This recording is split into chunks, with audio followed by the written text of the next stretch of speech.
Welcome to the show, Gearheads. We just watched a pretty exciting Grand Prix, the F1 Emilia Romagna Grand Prix from Imola, and it got a little slow in the middle, but turned out to be a great race. This is John Massengale sitting in the studio in Austin, and I'm joined by Jonathan Green, Dave O'Neill, and Les Kaiser via Zoom. And Jonathan, I want to get your take on this, man. It turned out to be a great race.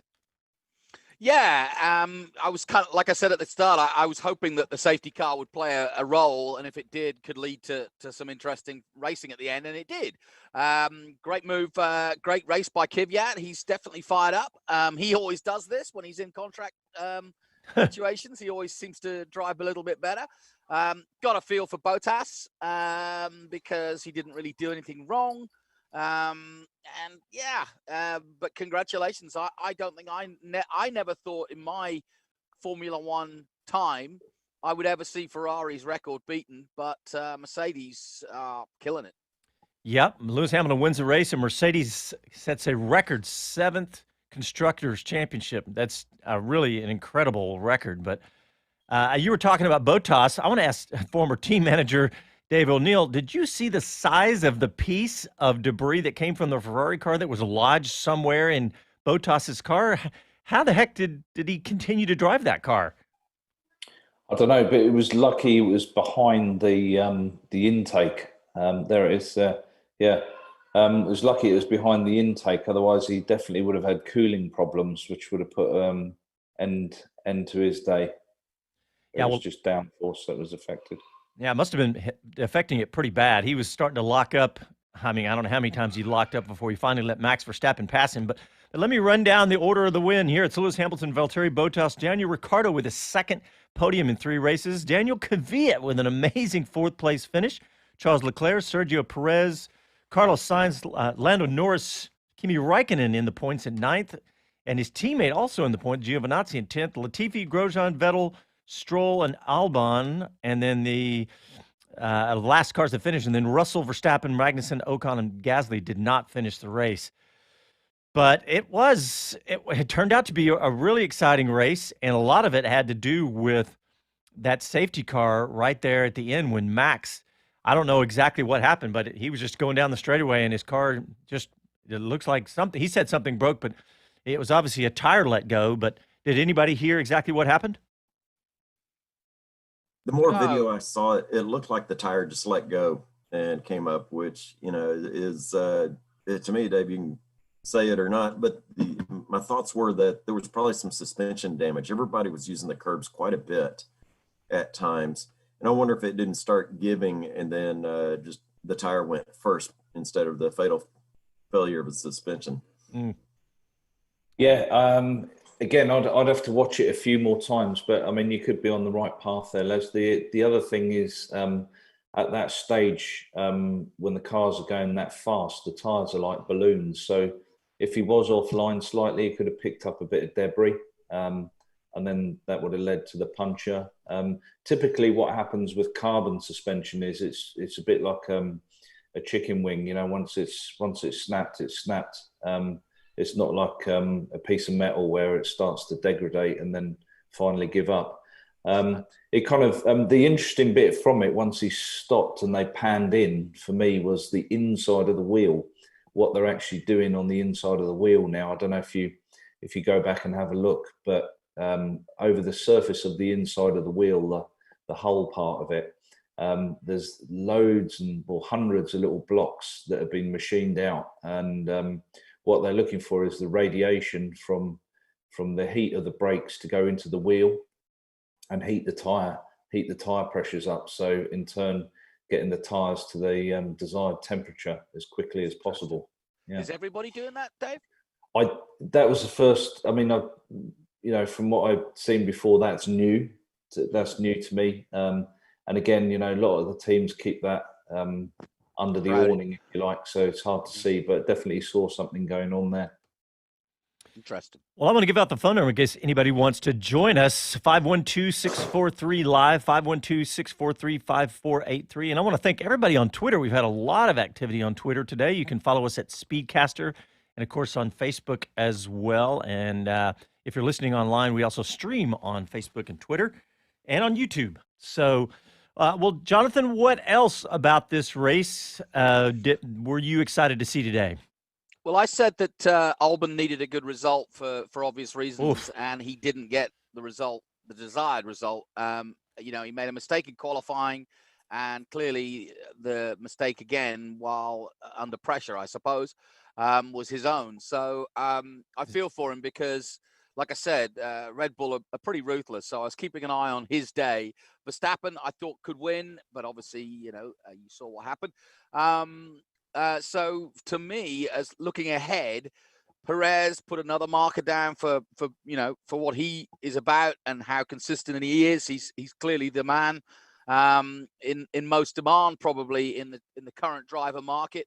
And I wonder whether Albon's seat is safe at the moment with I all doubt these it. youngsters coming through. I would say probably not. But hey, let's go back to the beginning of the race because it was not a great start for both Mercedes and let Max get up there into second place. And it was at that point it was Bottas, Verstappen, Hamilton, and Ricardo. And you know, I'm just a little surprised that both Mercedes had a bad start like that. But I think it was a good start by Verstappen more than a bad start by Mercedes. They both rolled off the line well, did the Mercedes, but Verstappen was a bullet. yeah, And so was Gasly.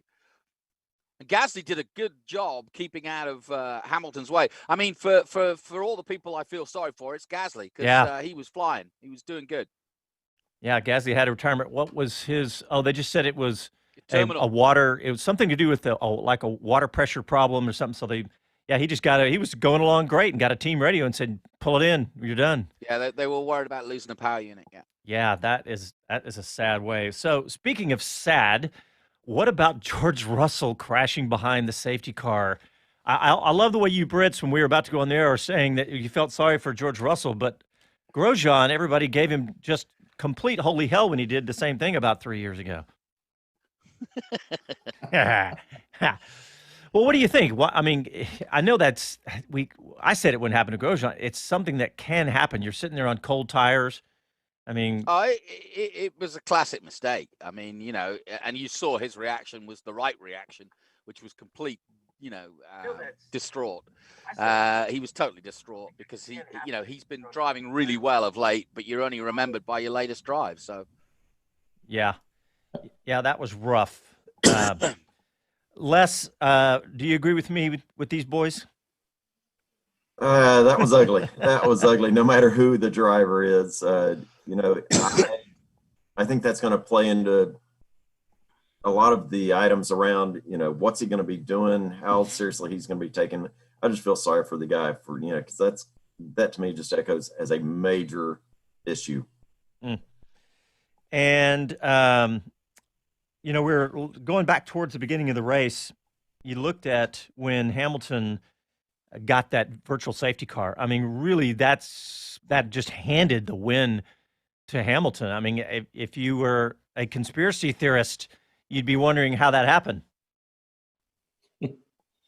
I thought it might bring Bottas back into the fray, but it didn't. Yeah, he was, you know, typical Hamilton. He was in the right place at the right time there for sure. The virtual safety car played into his hands, and he gave himself a 9-10 second advantage by coming in. But I mean that's sort of luck. But the rest of what he does, you know, he is not luck. He grinds out the result for sure. And even when he's behind his teammate, he always never fails to put his best foot forward. And we got I mentioned at the beginning of the program that, you know, about the relationship between Toto and Lewis, and therefore the sidekick, which is Bottas. Lewis runs the team. I mean, he said on the radio, you know, don't stop me. Yeah. But man, he was flying right before that. Man, he said, don't stop me. And he took off and he looked, I mean, really, Dave, you're talking about essentially just that, is that, yeah, he was lucky, but he looked amazing right before that. He just looked like as good a driver as there is. I mean, the argument can be made now that we're watching the greatest Formula One team of all time with the greatest driver of all time? Yep, I'd agree with yeah, that. I mean, yep, I think that's what you're looking at. Yeah, And I not think only that so. is to, sorry, Les, go on. Sorry, Dave. So yeah, and I think as much as we see it and it's almost predictable, we don't realize or we lose view of how difficult this really is. Yeah. And what they've accomplished to do this on a level playing field as far as the rules, things of that nature. Mercedes obviously has big budgets, but still look at what they're doing. Others are working with the same rules, and it's mighty impressive. Go ahead, Dave. Jolyon Palmer said the same thing. It's like, don't forget that Ferrari, Williams, everybody's, and this, Dave, better than anyone. It's not like the other teams aren't trying. I mean, they are trying their damnedest. Yeah, agreed. And I think it's not all down to one bloke, but in this case, I think it's definitely down to a lot of how Toto runs the business, the freedom he gives, and of course, the boundaries he gives people to work within. Do you think he's going to stick around? I'd like to see him stay around, whether it's with Mercedes or someone else. Ultimately, what else is he going to go and do? He's got a bundle of cash. He doesn't need to. He doesn't need to go and earn any more money, and he enjoys. This is what fires him up. I can't see what else he's going to get fired up on a Monday morning to go out and win his 8th World Championship. Where else would he go? Hey, where would he go? Yeah, where else? You said if he doesn't stay at Mercedes, Aston Martin. He's got some. Yeah, he could that's take true. Hamilton to Aston Martin with Vettel. Dream team. Ooh, yeah. He could do that, and then of course, what are Ferrari going to do? They need to do something. They need to put their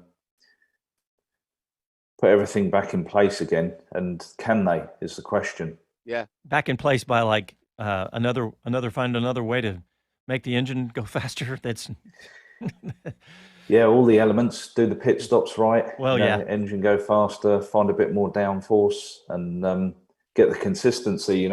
That's what it's all about. Is putting together a team that is consistent, race in, race out, like Force Racing Point.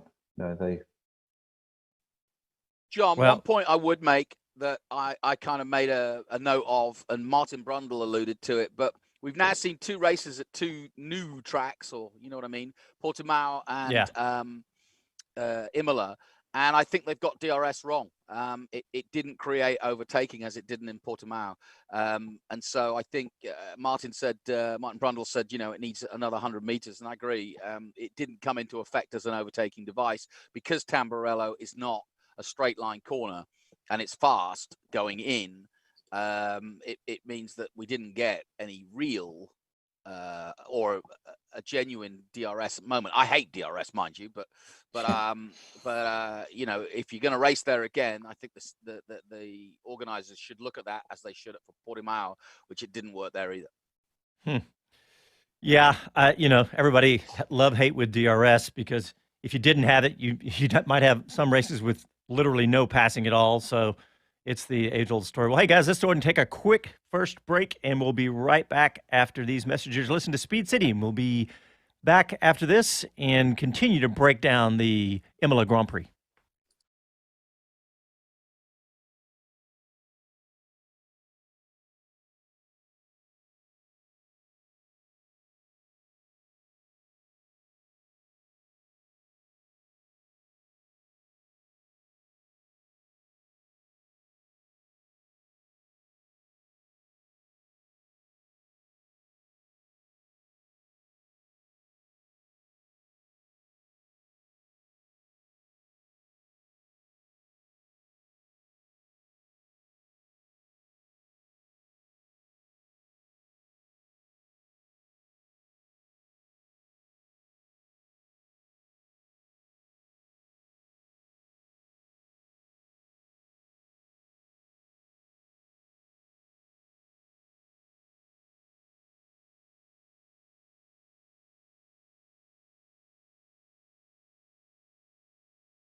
Hey, this is Tony Stewart. You're listening to Speed City. You're listening to Speed City F1 on Sirius XM. All right, welcome back to the show. We are discussing the Formula One Emilia Grand Prix. And I'm going to look at the driver of the day that was voted on earlier. It looked like Kimi Räikkönen was in the lead. I'll check that in a minute. But I know the team radio of the day because it was Daniel Ricciardo when he said, "Holy effing cheese balls," when in response to his second podium in 3 races. So that's what the next tattoo is going to be. Yeah. Cheese balls.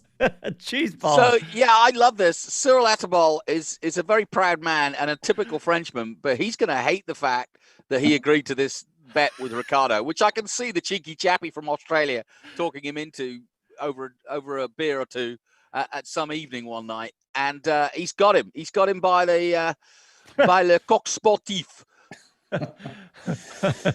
I thought you were going to refer back to something By the else. way, if you don't know French, that is a cockerel. Okay. A Well, sporting one. well, I want to talk about McLaren because this was not a great day for them, guys, and they need it No. right now in the middle of this battle.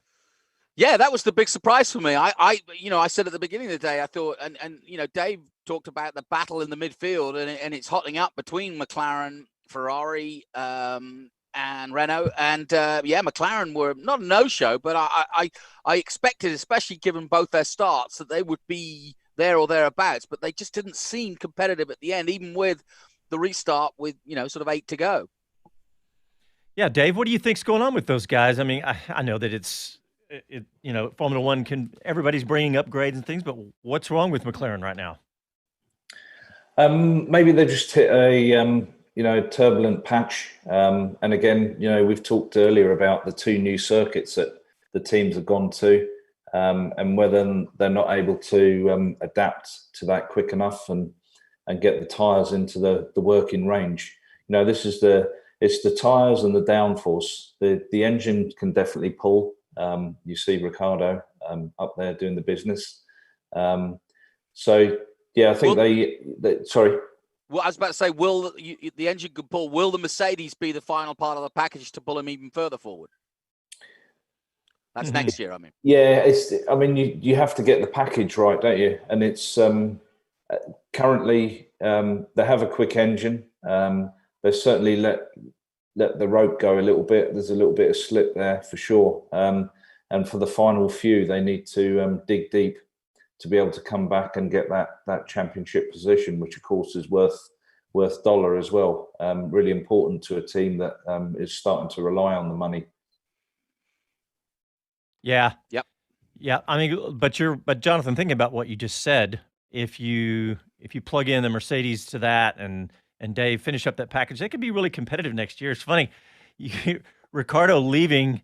The timing seems not great. He's doing 2 podiums out of 3 races, and now he's leaving the team. Maybe, it's just so funny that F1 can be so fickle that everything comes together right like that, and then you leave the team. Yeah, I mean, the other thing sorry, I was just going to say the other thing is, depending on what other part of the deal is with McLaren and Mercedes, whether they are going to get more components or whether it's just the power unit, because they might choose to build their own gearbox, and if they do that, from there you've got all the aero that spins off from the surface of the gearbox. So they also have Racing Point to beat as well, with a hugely successful package under their bodywork. Dave, while we're talking about that, can you explain to me your understanding of, we've talked about next year being a non-change year, but how, I mean, that's just not how Formula One works in terms of the minds of people like yourselves and people who, develop these cars. So what will happen with these cars next year, given that we're making a drastic change in 22? Well, I think the top end of the grid will certainly be, wanting to win in 2022 and also 2021. So I think a hugely expensive year for certainly the top 3 or 4, putting as much as they can in now for 2021. And then, of course, you'll have all those guys pushing for 2022 as well. And as it stands, someone like Mercedes, Red Bull, or Ferrari, they normally have two design teams which kind of do a leapfrog or a leap year, if you like. So whoever's designed the car for the first part of the season, the second part of the season, those engineers will start the following season's car. So I would have thought that you'd now have 4 teams of engineers designing, because you have the 2021 package, which you have to get right. And again, there's no point Mercedes going, we'll wait until 2022 and get it right. What can they do? What can they do to the cars in terms of rules? Because I get the impression it's to sort of stay as for next year, but can you still move forward? You can, yeah. I mean, certainly the aero side, they can find little bits. If the calendar goes back to how it was this year, you can certainly improve on places that you haven't been to before, like Portimao and Imola. So there'll be a huge amount of looking at data and finding out where they can improve. There's loads of people that got that race wrong. Certainly understanding the tyres. And if you reran it like we did a few Grand Prix ago, when we were doing the double headers in the same places, all the results were completely different from one weekend to the other. So there's lots to do. There's lots of improvements to do, and of course, like you mentioned earlier, John, they just don't take their foot off the gas when it comes to preparing. You're always looking for that edge, and there's certainly some people that need to get better at pit stops, strategy decisions, and also being in the right place at the right time. You can't do too much about that, but you can put yourself in a better place to start, and that's where some of the teams need to look at. Hey, speaking of pit stops, what about, and speaking of conspiracy theorists, I said earlier, what about Vettel's, what was it, a 13-second pit stop? And that took him, he was actually going to be in a pretty decent position for some points, or could potentially have been, and that was a horrible pit stop from Ferrari. Yeah, not good. From what I saw was the left rear, they banged the wheel on the brake drum on the way on, so it didn't go on square. And then they sorted that out, and then the bit that took the time was the right front. And what I think happened there is that the guy had the signal to say it achieved its torque, which is, the wheel was tight enough and the signal was given. But what happens, and what happened there in that particular case, was the wheel nut got stripped on the axle. So what you have to do is you either change the wheel, but of course, when you get that communication over to the mechanics, it's change one wheel, change 4 wheels. Right. So it's what they're trained to do is to strip the nut. So he backed it off 3 or 4 times, went back on, stripped the thread, went back off, stripped the thread, went back on, stripped the thread, until he found and he felt that the wheel was tight. And it's a kind of a feeling thing, because you can write all these software programs for pit stops, but when you've done it enough, when the wheel's tight, and you get this sort of electric hammer feeling through the gun when it's tight. But he obviously felt that's not quite right. I've got my light, and then he took the opportunity to take care of that, because he saw that the left rear was under pressure. And don't you know, when that's happening, every time it happens, you get more and more tense and more tense. It makes it worse and worse, and it just snowballs. Yeah, it just grows, and you're looking for perfection each time. And as soon as you touch your knee on the wrong thing, you knock the trigger. When the car's coming down the pit lane, your heart rate rises, and all of a sudden you put the unknowns in front of you, and then that's where the mistakes happen. Hey, Dave, I want to ask you about your former driver, Kevin Magnussen, because that was a very unusual team radio today when he came on and said he's getting a massive headache during the upshifts, and then they retired the car. 2 things. One, do you think do you respond to your driver, tough it up and keep going, buddy, or do you, they were, where was he, in 18th or something at that point? But what do you think was causing all that? And that's part of that question. Yes, so I guess you err on the side of safety for sure now.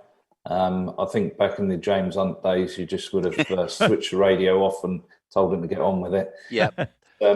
Now, I think from what I could digest from the conversation was that when he was requesting an upshift, the parameters have been knocked out, so there's gear pots in there, and to get the gear change sweet and within 30 or 40 milliseconds, you need to tune the car.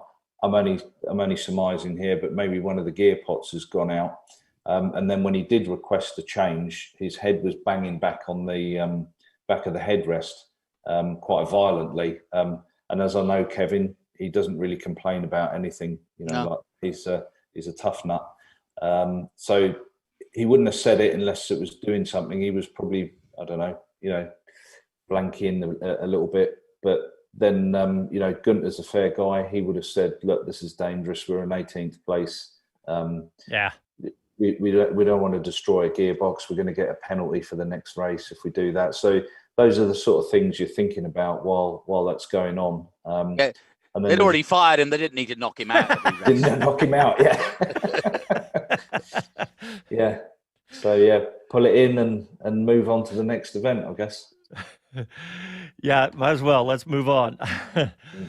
Well, let's see. What else? I mean, it really was such a great race at the end after Max, and we saw so much action on track, including some of the things we talked about. But you got to feel for both Albon and Russell. I know that they've created those things for themselves, but what do you, Dave? What do you tell a driver like Russell after he does something like? How do you get him back? His confidence back up.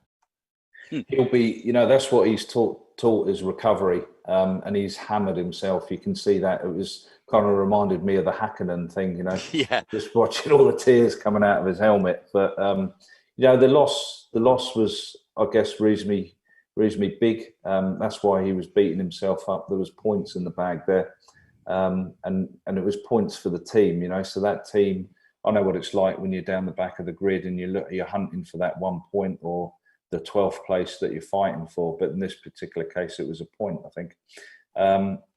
He's just so, he's taken it really badly. He knows it's his mistake. It looked like he put the throttle on just as he hit the bump again. A little bit unlucky. He won't do that again. And he'll go back. And then when he comes back to the pitch, he'll get empathy from everyone in the team, arm around him. Don't forget, he's still a youth effectively. So yeah. You can't hammer him too much. So. Yeah, and I think the good news for George is I know there's a lot of talk about his future, but I think he's done enough to prove his worth and value to Williams and Mercedes, to that matter. So I think, I think his, a mistake like that is rare for him, and it's not like he's made a catalogue of errors over the year.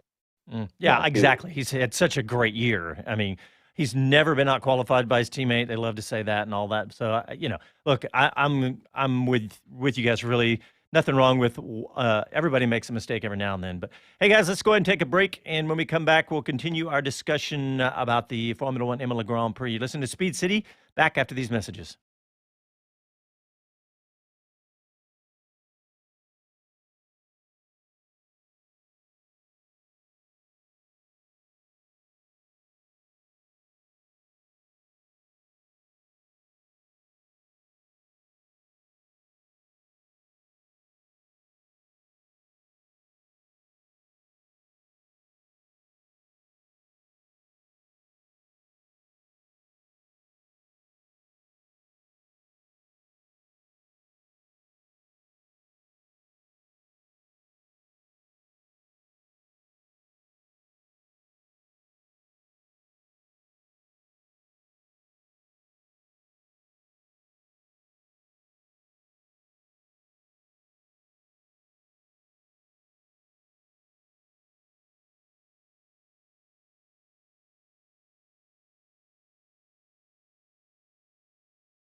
Hi guys, this is Pierre Gasly and you're listening to Speed City.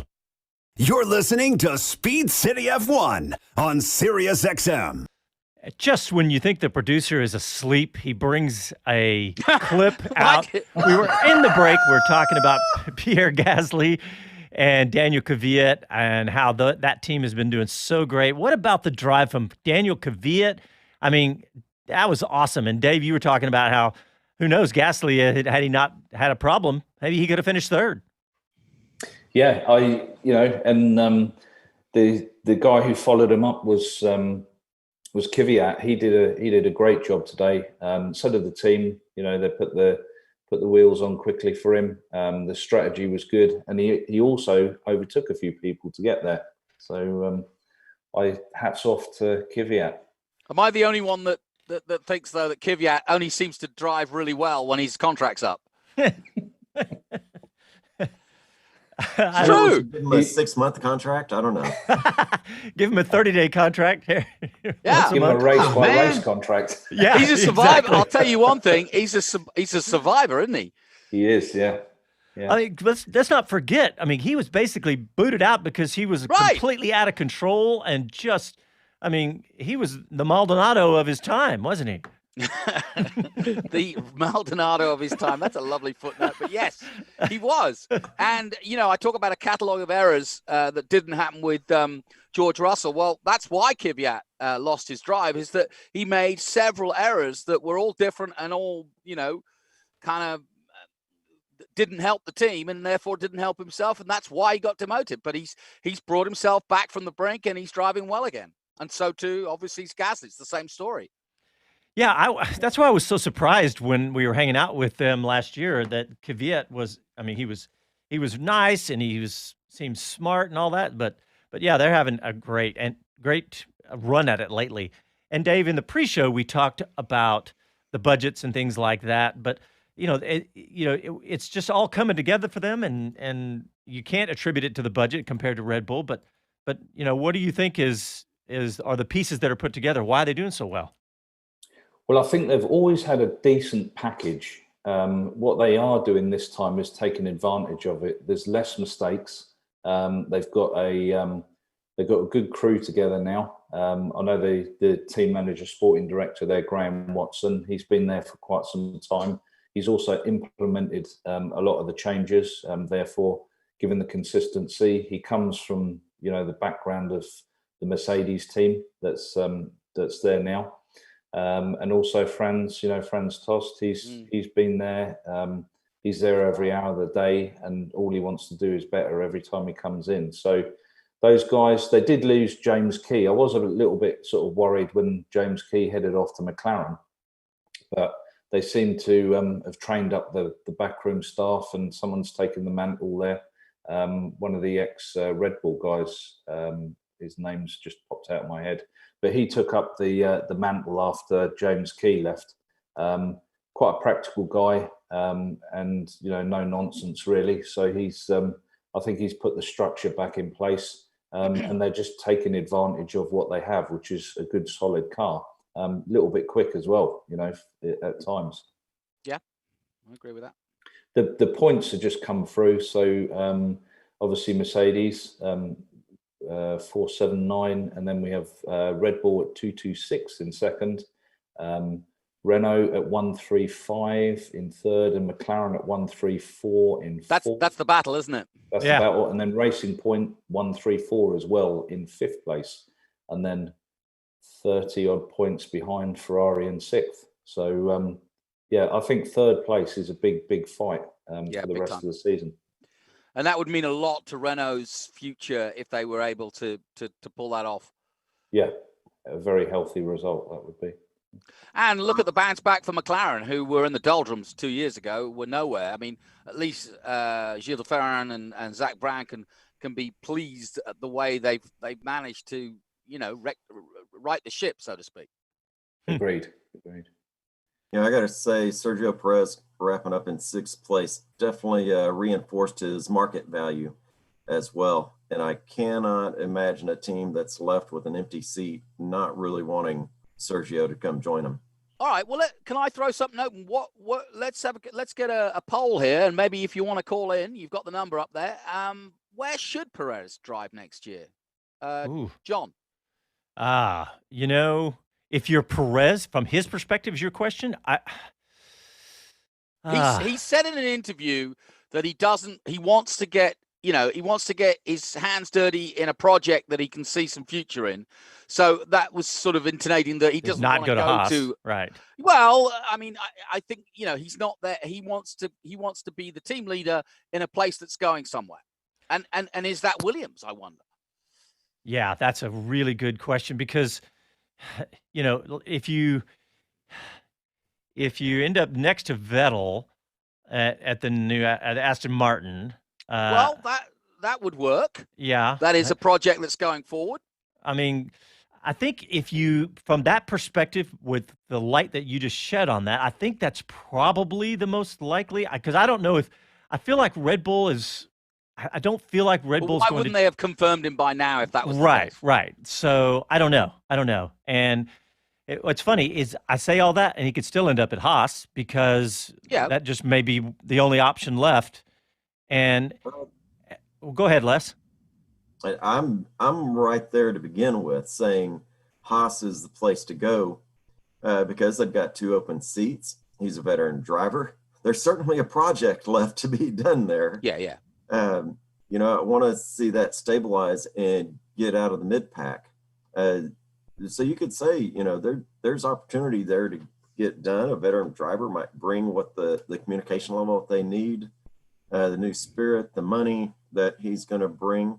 Nationality wise, Americans next to Mexico, and we're generally good neighbors.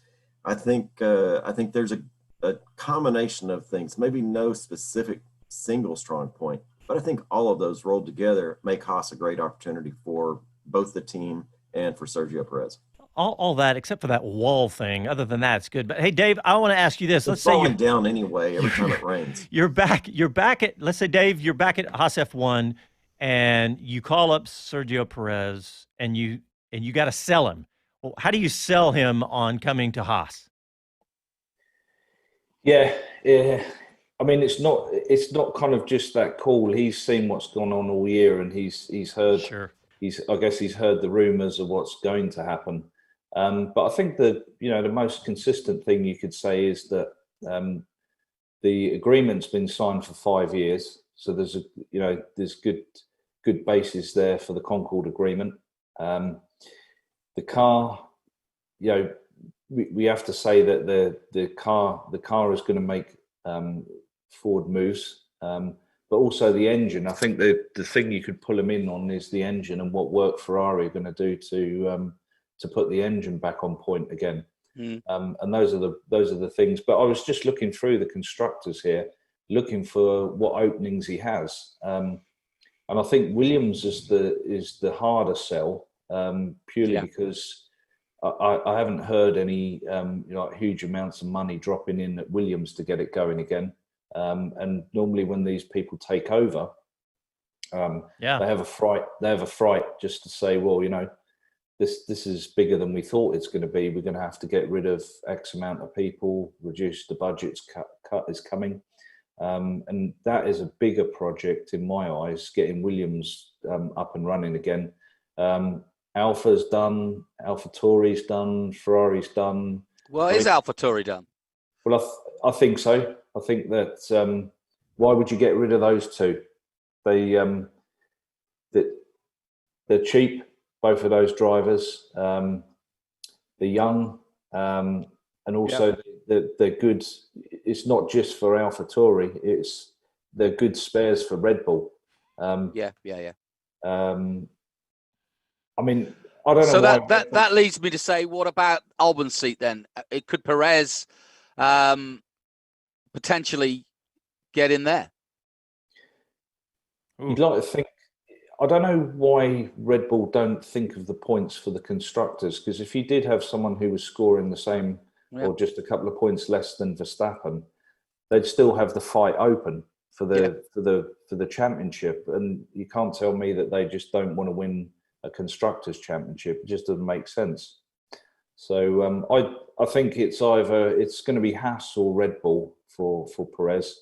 He brings a little bit of money that doesn't really make too much of an interest for Red Bull, but it does for Haas. You know, there's definitely an appetite to take 10 or 15 million off his hands and have a pretty cool driver in your seat.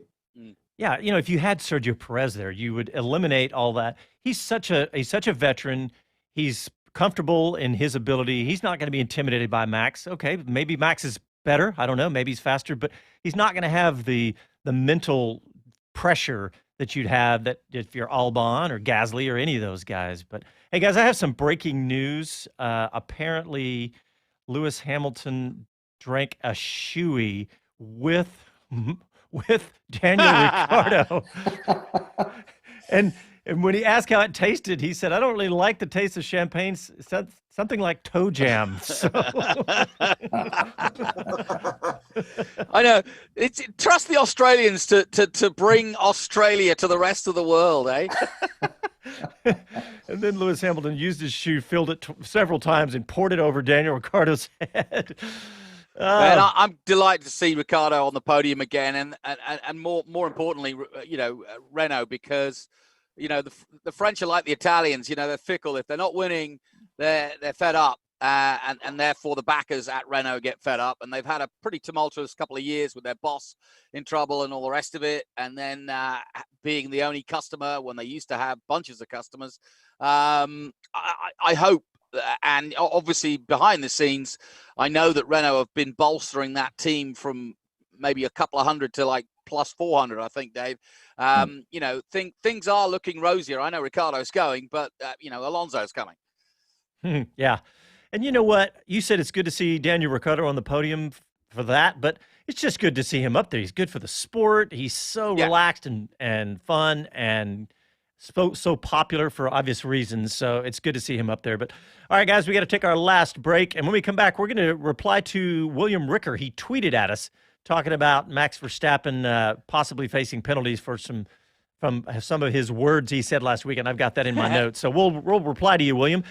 And this is Speed City. We'll be back after a quick message.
Hi, this is Max Verstappen, and you're listening to Speed City. You're listening to Speed City F1 on Sirius XM. Yes, we are going to talk about Max Verstappen because we had someone tweet at us a while ago and ask us, is he going to face any penalties for the things that he said last weekend? Unless you found a good story, I think, on Autosport or something that talks all about what he said. Yeah. Well, as much as I love Max being a hard charger, he kind of said something that's rubbing a lot of folks the wrong way. After his collision with Lance Stroll, we'll leave that to its own story. During the free practice at Portimao, Verstappen keys up on the mic and says, "Is this fire truck guy blind? What the fire truck is wrong with him?" Fire truck? Christ. What are you talking about? Fire truck is the F word. Okay. Jesus Christ, what a retard. I have damage. What a Mongol, I swear. So that's Max's quote, with the exception of the fire truck. So that's rubbed a lot of people wrong. Including the Mongolian government. Yeah, Mongols, mentally challenged folks over the retard portion of that. He's a double whammy on that sentence. Yeah, it's one of those things that it doesn't make it right. But yes, in certain circles, things get abrasive. You say things in your excitement and whatnot. Is it worth a penalty? I don't know. I do not know about that. Well, in this whole era right now, and every show that F1 starts, it says we race as one. That's all about right now. What were you going to say, Jonathan? Well, I was about to say, yes, we are in a very PC world, but we all still go and watch Borat, right? I can honestly say I haven't ever seen it. I've laughed at the commercials. I laugh at the commercials. Kazakhstan aren't particularly impressed. Dave, you've not done that tourism that much. Dave, I know you do some driver coaching now. What do you tell drivers about team radio and stuff? And I know in smaller series, it's not necessarily broadcast, but still, you got to address that kind of stuff. Yeah, it's interesting. And Max said what he said. Whether he knew what he was talking about or not, or whether he just said stuff. He can't say that anymore. We're not in the right place to say those sort of things. And it's all about recovery, isn't it? That's what I teach my drivers, is making sure that if something happens, you recover as quickly as you can from it. In some cases, it's quite difficult. In some cases, you can get over it quite quickly. And it depends what you're charged with. Yeah, I'll get Dave to speak to this, but John and Les, I know Dave will agree with me. But the one thing that young drivers, especially coming from Formula 3 and especially coming from like Brazil or Italy, get taught their English by their mechanics, who, let's just say this, they speak a fairly guttural form of English, and that it's not necessarily too PC. But that's how they learn English. So you hear in interviews some of the most amazing stuff come out of their mouths, because that's how that's their word choice. Their vocabulary is what they've learned from the guy they're working with. The mechanics. Okay. Yeah. Is that right, Dave? That is completely true. You just sort of gave me a bit of a reminder about when I was a mechanic on Ivan Muller's car when we were teammates with Panis. His sister Kathy Muller spoke English perfectly, but Ivan, or Ivan the Terrible, as his mum used to call him, didn't speak any English at all. So he was put with me as the mechanic to not only work on his car, but get him the English language, as I can't really speak properly now anyway. But he, the first word I taught him, which I can't repeat, he said to his sister, and she leant back and clipped him around the ear. So. And it's a bit of it's an in joke, isn't it? That you try to, try and set them up. Exactly. You try and set them up because they're, they're drivers, and they need to be knocked down a peg or two now and again. Well, exactly. And Dave, you talked about recovery, right? It instantly reminds me of the NFL when a quarterback, or a college football, or any football for that matter, when they throw a quarterback throws an interception, because it's devastating. It's one of the worst things that can happen in a game. It's a turnover and all those things. And then you see the good ones immediately turn around and go straight back. The coach knows it. They go straight back to another pass play. They don't run the ball. They pass it immediately. Next time he's got the ball. and they throw, he throws a touchdown, because the good ones can do that. They can recover. They can just put it behind them. But some of them are naturally that way. And I think of cool heads like Kimi maybe, but if the training is, if you just pound that into their head, it's like, look, everybody's going to make a mistake. You just have to move on, and you can show them, examples of the best making mistakes and turning it around. So I think that's a big part of that. But you just have to look at Lewis and Bono. The amount of times Bono tells Lewis to get his head down and get on with it. It's still going on there with the best driver in the world. So you all need coaching. We all need coaching, and sometimes it takes someone that you trust or respect to say, "Come on, let's get on with it. Forget about that." And again, Max, prime example with his engineer, is same words. Let's get on with it. Concentrate. Get focused again. So. You know what? That brings up an interesting point, because I've always, even while he was winning his 4 titles, Vettel has always been, I think, precious that way. And now he's got no one to say, hey, come on, pull it together. And because he's leaving the team. And so he's on his own. And I think it shows, because he's got his head down and no one's there saying, come on, son, you're better than this. You're a 4-time champ. And I really do think that he's a confidence-led guy. He is very talented, but he is precious. When Webber was getting to him, he made some moves. Schumacher, to be honest, had his own fragility as well, as did Senna. But you manage it, and that was what was the beauty of Schumacher, was that Ross Brawn knew exactly how to deal with Michael if he got like some of his shenanigans at Monaco and whatever. It's like, come on, snap out of it. You don't need to be doing that. You're better than that. Yeah, no, totally agree. I never thought of the Vettel bit. Yeah. And I think that's a decent part of the jigsaw that he is missing. He when he was doing all his winning, he was the blue-eyed boy, and had everyone patting him on the back. Now it's like people staring at him, conversations stopping when he walks in the truck, and I think and in Italy that is tough. Tough, yeah. It just goes to show it's truly a team sport, Dave. You talk about it all the time about it being a team sport, but you don't think of a guy like Vettel needing that. But you just said it a minute ago, Dave. Everybody needs coaching. I think the best of the best in any sport has got somebody to help them in that mental way or something like that. That's a really good point, Jonathan. That may be the real key to what's going on with Vettel. Yep.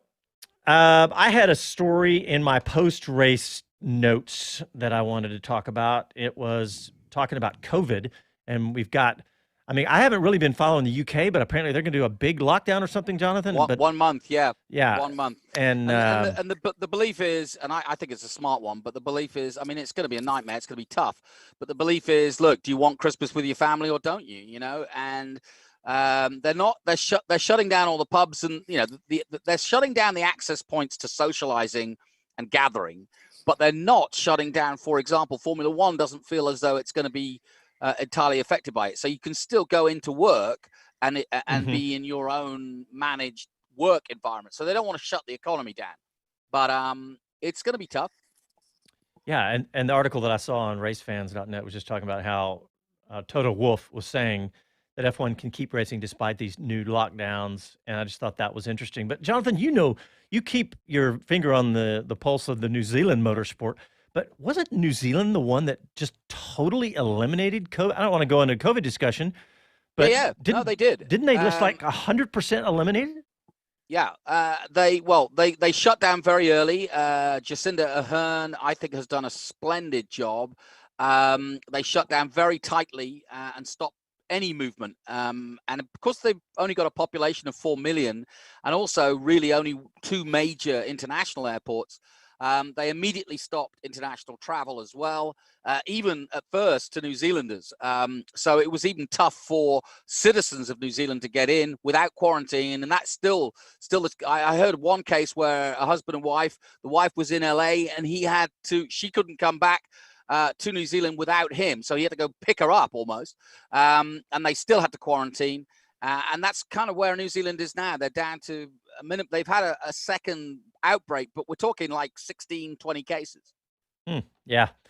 Well, Toto Wolff just said that he said, we've been traveling country to country. We've kept in our bubbles. There's very few positive cases. And that's why I don't think we're really providing any risk to any countries that they go to because they have a safe group. And, again, the last report they had was 4,281 COVID-19 tests of personnel associated with F1, and 9 have been positive. And that's actually kind of on the high side. They do that announcement every race week, and sometimes it'll be 1, 2, 3. It's just amazing that just goes to show when you talk about the F1 level of anything, whether it's the F1 level of research or technology or whatever, they have proven that they have been able to manage this really. And John, I want to put a shout out to NASCAR. I mean, I'm out there doing Trans Am and have had to travel, not against my will, but it's not a lot of fun out there traveling on planes. But I think NASCAR set everything in motion for everybody, including Formula One, in terms of their protocol. And I was really impressed. I want to put a shout out to IMS, to Indianapolis Motor Speedway. They took temperatures every morning, gave us a different band every morning so that we knew that we were in an environment that everybody had been checked that day. That's great. That's fantastic. All right, boys. Well, we are done. And I want to thank everybody who interacted with us on social media today. That was great. And, of course, you can catch we do our regular shows every Sunday night besides these Formula One shows, but go to our website, speedcitybroadcast.com, and check out our schedule. And, of course, we'll talk to you next Sunday. Ciao, y'all. Happy trails.